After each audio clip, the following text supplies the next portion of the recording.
incredibly interesting fireside chat with two amazing guests. And I am Gloria Felt, and I'm co-founder and president of Take the Lead. Welcome to everybody who is here with us today. And I am so excited to introduce to you Vidhi and Shalini Sardana, who are going to be the lead trainers for our upcoming Take the Lead 50 Women Can Change the World in Entrepreneurship.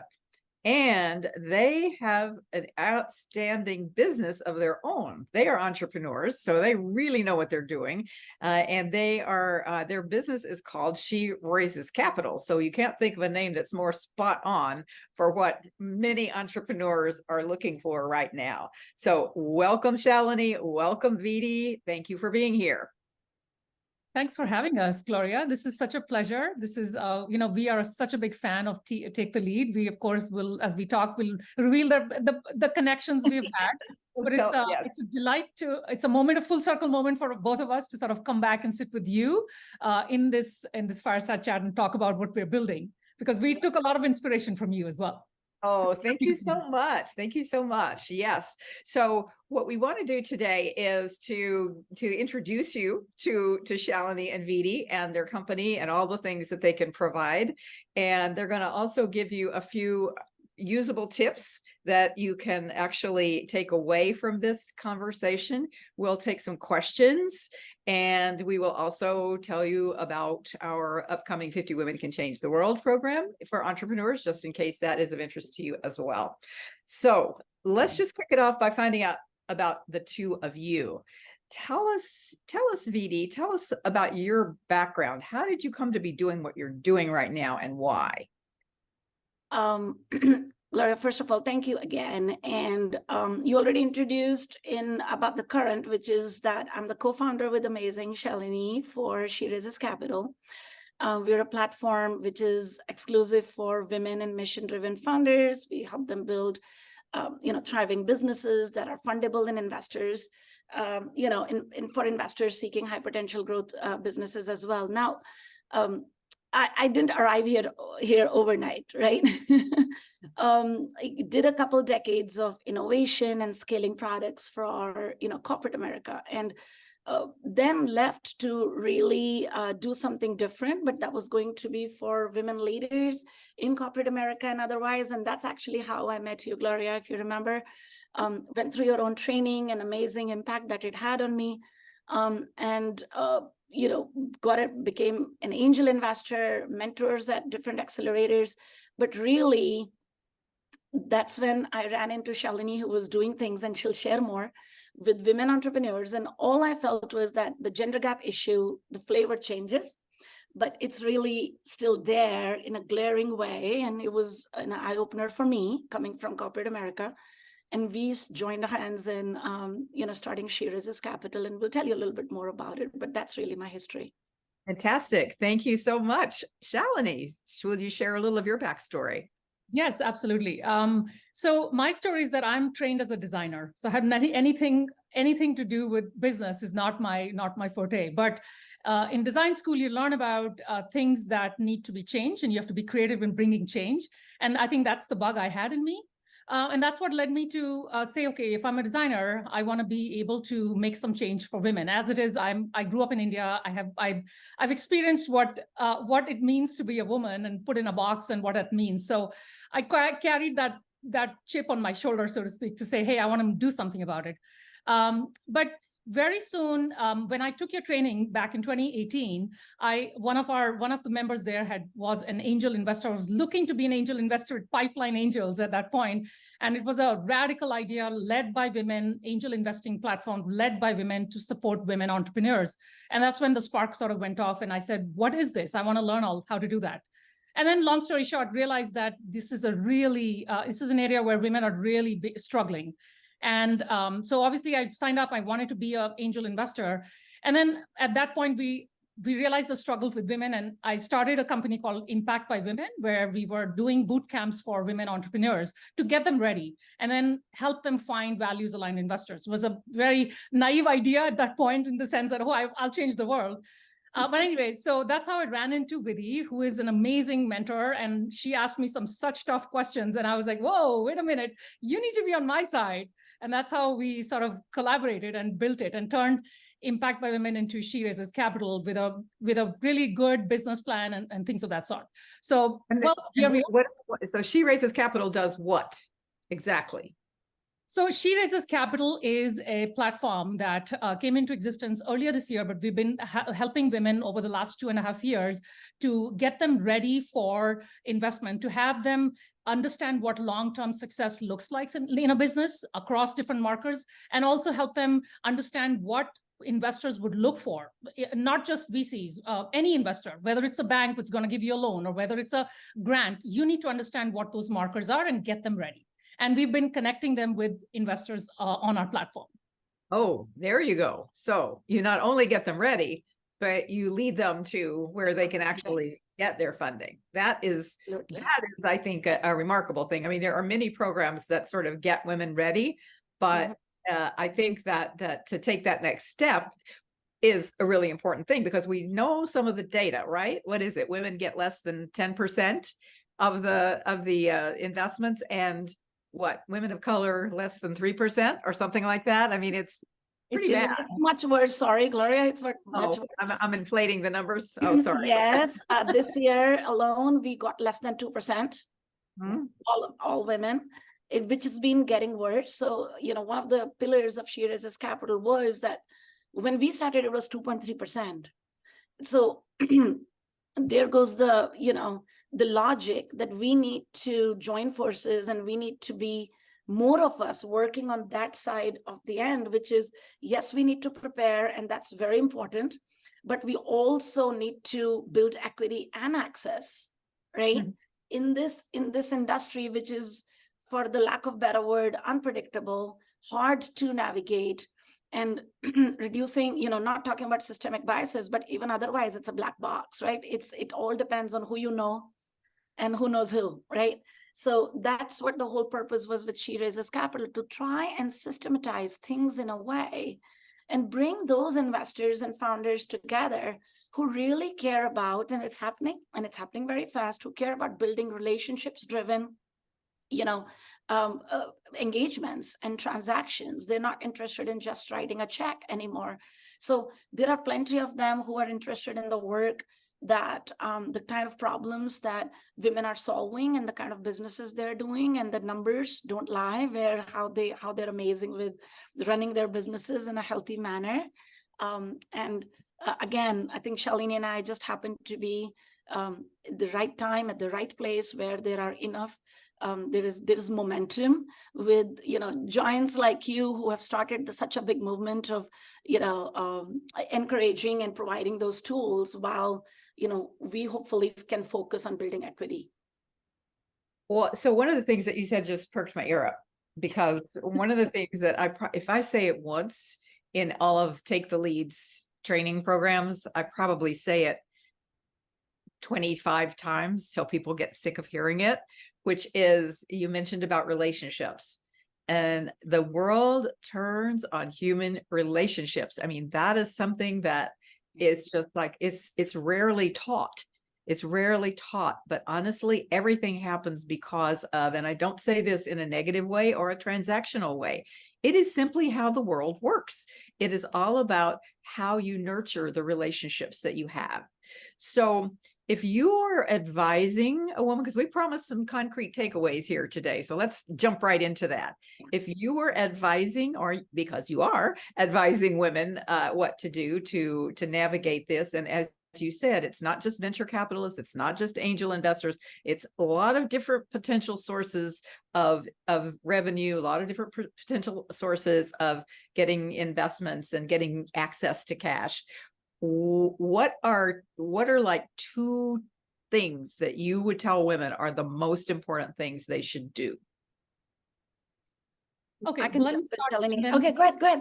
Please. Maybe you should jump in as well. So I guess the first thing we always recommend women is that you need to know where you are. which means where does your business stand in terms of across a few significant markers that any investor, any form of an investor looks for, and really know how you are situated in that moment. And it's a more of a reality check just to make sure once you have the reality, you can fix it. So that piece is really critical. And that information, unfortunately, is very scattered. For, women have to sort of put the puzzle together to understand it. So that's the first thing we always tell. Please know where you are. So when they come in to work with us, we give them an investment readiness assessment, like a baseline right away to say, here's your score across these 9 markers, which investors will look for. Let's be honest and understand where you're lacking. And maybe you're actually not lacking in any, and you should be a good candidate. So that's definitely one thing they need to know. So I'll hand it off to Vidhi if, I'm sure she has a few others. Yeah, and I would say that, in that scenario, define investor as a as a little bit of a broader term. It could be a large customer. It could be, this is how people are understanding your business. And I always say that it's one thing to have a 4.0 GPA. It's another thing to get through the right college, which is a good fit for you, right? Or make the right choices, right? So that's where we think is very important. And the other thing I would add, which is the other side of the coin, is learning, knowledge. Knowledge is gold. And there are a lot of accelerators out there and amazing programs that will teach you how to build a great business. But unfortunately, problems don't start and end in 3 months, right? Something unique we found about, for example, Take the Lead. We've both gone through training and we've been involved.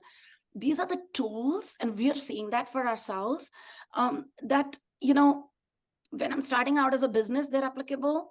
When I'm at 1 million revenue, they're applicable. When I'm going to grow my team and probably go build investment, they're going to be applicable. So I'm always going back to my toolkit. And that's what I say as the other side of the coin is that, yes, we can all learn how to build a good business, but do you know how to navigate that business through different stages?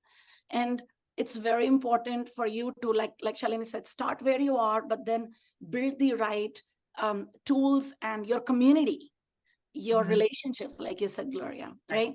And not just with fellow founders, but also with people who are going to be your future customers and investors. Yeah. So, one of the things that I know I often don't do enough of is to survey the marketplace and see, like who else is doing what I think needs to be done. What are their assets that they bring to it that are maybe different from mine or the same. And there are a couple of different schools of thought about it. One is if there's already somebody doing what you want to do, then maybe you shouldn't do it. The other train of thought is, but wait, that must mean there's a market. So go ahead and do what you think needs to be done. Which one do you think is the right way to go? Both, right? One thing we often say is your impact is your purpose. Like if you've created a business because you had some challenge and you said, I have a solution for it, then I guess it's a question of saying, I want to build that solution. And whether it's a crowded marketplace or not, or whether it's never been a solution, I think following who you are and why the business is in existence will continuously be your North Star. Even when millions are achieved, even then it's the North Star that continues to, regardless of how crowded the space is. And investors are able to see that. They're able to see how differently how unique you are in your approach to creating a solution and how passionate. Yeah, I always harken back to the fact that people told Steve Jobs that the iPhone, nobody would want the iPhone, right? Well, we know the Canva lady, right? Canva created, she got at least 200 no's and said, this is not a business. It will never fly. And she's one of the most well-known unicorns of this day and age. Oh, wow. Oh, wow. Hey, listen, like you were saying this, and the term that, in the innovation world we use is that, can it be better, faster, cheaper? It can still be like, there could be, so Canva may be a unique solution, but there are so many times you have a better, like this iPhone example. It's way better. And it's actually more expensive, but it was just a way better solution. It doesn't matter, if the market was crowded. Yeah, right. So I want to encourage anybody, if you have questions, if you have comments for either Shalini or Vidhi, please put them in the chat, because they're very willing to answer your questions. And that may be a good time for me to just mention the 50 Women Can Change the World in Entrepreneurship program that these two amazing women are going to be leading. And I'll be there too. Don't worry, I'll be there too. But it's our most immersive and most powerful and impactful program that we have at Take the Lead. And it's requires a commitment of some time. It will be starting on October 25th. With a reception, an evening reception, so we can start getting to know each other. Then we have 2 days in person together on October 26th and 27th. Now, we do have a virtual option. So if for some reason you can't attend all of it, or you can't attend any of it, we will be videoing all of the sessions, so you can always catch up. We will have the videos on our platform. We understand, as Maggie Sanchez, one of our wonderful advisors, always says, entrepreneurs are time poor. And so we understand that people are very busy. And so we want to make it as accessible as possible. We also are very fortunate that it has been almost completely funded, so that it's basically a $10,000 value program or more. But we're only asking people to commit to $100 contribution, just to show that they are in fact committed to the program. So after those first 2 days together, we also will come back a couple of months later in January, and we will have the final 2 days, which culminate in a graduation in which you get a certificate if you have completed the program, and celebrate a whole lot, because we really celebrate. We really do a lot of work in this program. But in between, there are some additional webinars on topics of interest to that we have been asked to have. And then Vidhi and Shalini will also be doing coaching to help people in the program create their own strategic leadership action plans. Did I miss anything, ladies? The only thing I'll add, Gloria, which is a little bit of a cherry on the cake, is all of these women have access to She Raises Capital platform beyond the program. And that's another huge value for the whole year. You can stay. And then, just like we talked, there's readiness, and then there is connections. That's where you can come on. And if you're looking for money or, resources, and all of those are available to you. Continuing. Thank you. Thank you for adding that, because what we've found in the past with these programs is that, in fact, that's the secret sauce. That the platform that enables people to stay connected with each other during the program and even afterward has led to, like, you two got together and created a company. But we've had women who've gone through the programs and doing films together from a media and entertainment cohort, and women from our journalism cohort who started a whole new nonprofit to get more female journalists onto Wikipedia. I mean, we have all these wonderful success stories. So often it's that connection that you make that is the most valuable thing. Although I want to say the training itself is very valuable, and the Yes. coach. I don't want to downplay that, but really and truly, those connections and the support that you get from the other women, it happens pretty much organically, although we certainly encourage it, but you see it happening in front of your eyes. Women automatically start supporting each other and helping each other. So it's a wonderful thing, and your platform is going to be the absolute added value, and so is your readiness, your assessment, so people can really get a sense of where they are and what gaps they might need to fill.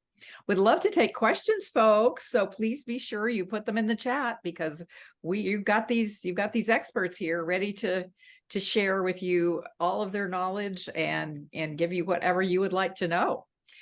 So as you are working with women now, when did you exactly start She Raises Capital? When did you start I it? think the first attempt was, which is the before the platform, was 2021. Okay. And did we miss mentioning, because you just mentioned how people come together and create magic, right? Because our magic was started because of Take the Lead, because of Gloria herself.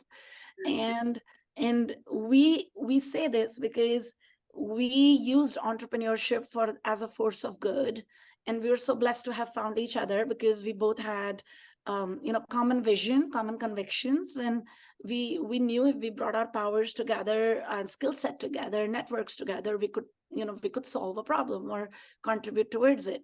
So one thing that's one of the most amazing thing about this program is exactly that. And this is not the first time that happened. We're not the only examples.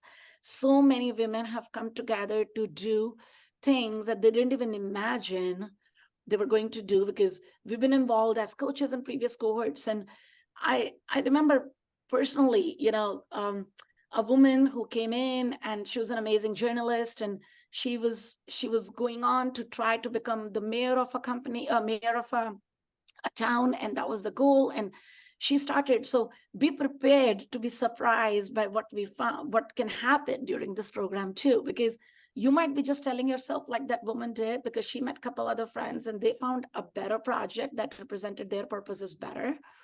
And they decided to join forces for that. 3 journalists.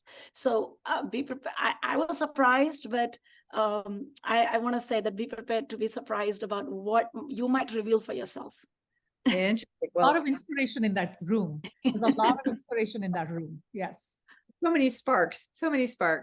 And for me, I mean, the thing that started me on this journey that created Take the Lead was trying to figure out for myself, not believing the data that said women had less ambition than men, and believing there had to be something else behind the fact that there are such disparities in wealth and in pay and in leadership positions. And I wanted to find out what the problem was, because 12 years ago, when I started researching it, women were stuck at 18% of the top leadership positions across every single sector. And I'm like, no, that it's not that women have no, I'm sorry, I was trying to find out. I think there's a question in the Q&A, but I can't seem to get it. So can somebody else? I'm able to see it. Yeah. The question. Okay, so let's be sure we answer it. But what I found was that women, far from being less ambitious than men, had a different kind of ambition. And there were some ambivalence around power, because we've borne the brunt of so much of the negative aspects of power. And so once I could help women understand that power is like a hammer, you can build something with it, or you can break something apart. And we go through this whole redefinition of power. It really doesn't take very long, but it changes our entire mindset. Yes. So our program differentiates itself by really focusing on our mindset as women, our individual mindsets, how we can relate to power in a more positive way, how we can elevate our intentions, because often we have been told to not be as, oh no, you can't. Well, yes, you can. Yes, you can. You can do anything that you set your mind to. So we really differentiate it from that. And we don't teach all of the nuts and bolts, because there are many nice, good programs, as you mentioned, that women can partake in, but nobody else does this piece that we do. And it makes all the difference between small success and big success, or just success in general. So what's the question that we have? What was the question in the question Q&A? Yeah, so I think Neha is asking, from your experience working with female leaders, what is the most common mistake that you see them make compared to their male counterparts? You guys want to take that one? Yeah. No, so I have a few reactions to it. First of all, we are often told that we made some mistake. First and foremost, that narrative is not always accurate, that we as women don't necessarily make the mistakes. It's the way the person who's receiving on the other end. So there is obviously, we established that there's some bias that is sort of floating around in this space, not some, but fair amount of bias. And that has to be, so the onus is not only on women to sort of change and be like men, but if we had to really not pick this apart and say, what could we do better?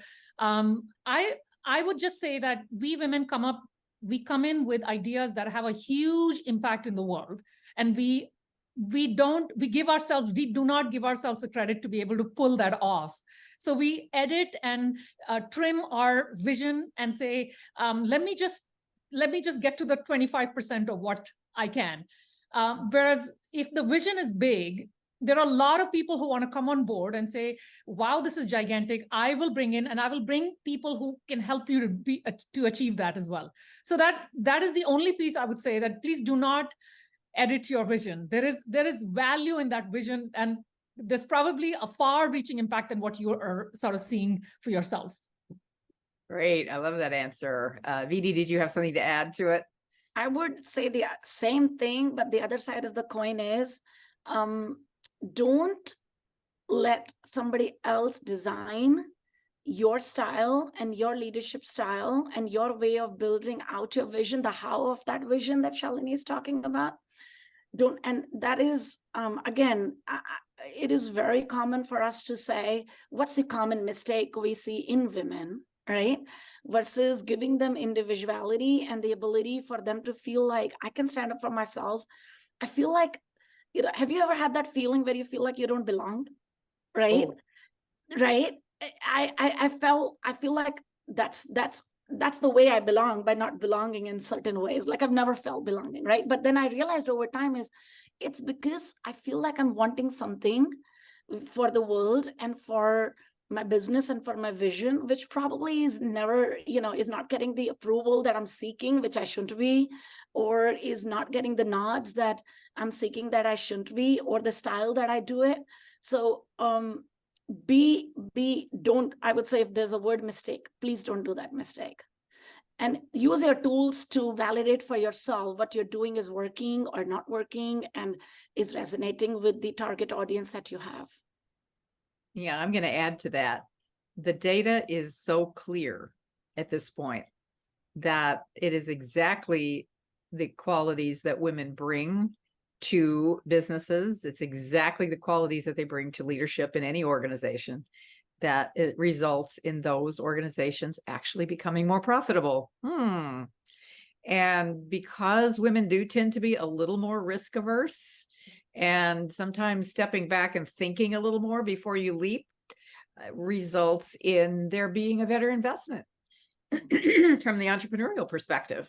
The women founded businesses appreciably are more successful than male started founded businesses on average because of those characteristics. Now, what we want to encourage women to do is to build on that, to understand the strengths that they bring, and to elevate their levels of intentionality about what they think they can accomplish, so that they're thinking of growing those businesses. And the bigger they grow their businesses, the more power they will have economically, and the more power they have economically, the more respect they will be given, and the more they will be seen as capable players and people who are worthy of investment. Does that seem about right? Yes. Absolutely. Yes. Yes. Thank you for that. Thank you for that question. Really appreciate it. Would love to take some more. Happy to take more questions, and because you've got your experts here, so take advantage of it. Take advantage of it. So actually, I'm going to ask a question to the people who are here. If you wouldn't mind, just put into the chat if you are an entrepreneur yourself. And there's no judgment here, no judgment at all. Just curious as to whether those of you who have joined us today, and we thank you very much for doing that, are in fact entrepreneurs, in which case maybe we can provide you with some more tips. So I'm cognizant of the time, and we promised people this would be a short one. And so I'm going to take, if there's one more question, we will certainly take it. Please do let us know in the chat if you have a question, or let us know in the Q&A if you have a question. And please let us know if you are an entrepreneur, if you have a particular way that we could help you. If you are interested in the 50 Women Can Change the World in Entrepreneurship, we are taking applications now. We do have a few slots still available, so we would be happy to take your application. We'd be happy to talk with you if you have any further questions. The link to the page where you can find out more and apply is in the chat. So as we wrap this up, if we don't have any other questions, we're open. Remember, folks, we're open. As we wrap this up, let me just ask each of you your very best piece of advice to a woman who is contemplating starting a business.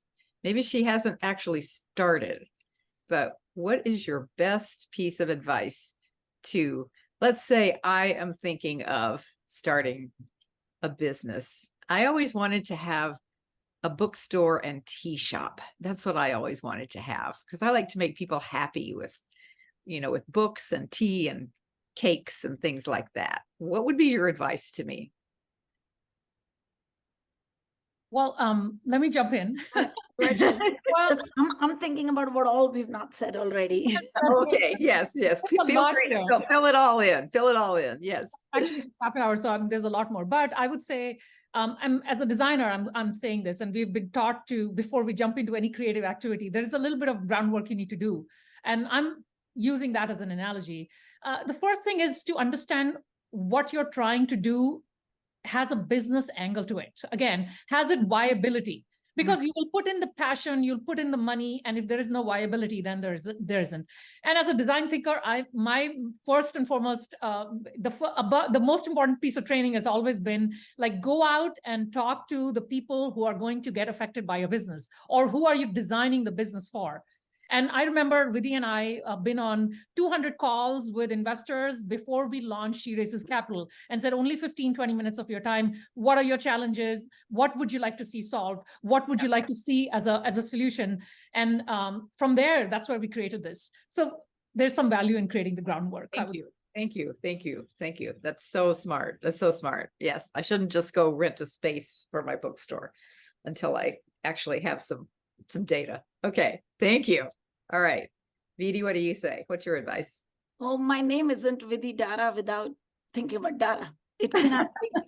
So I always say be ruthless about being data driven. And it is, of course, like Shalini was saying, that we of course have to study and everything, but in today's world, not having data makes us not intelligent at all about making decisions.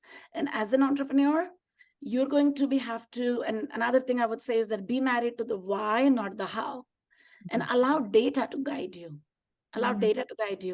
Always be willing to collect more data, be wanting to learn from that data, be willing to pivot from that data, be flexible a little bit.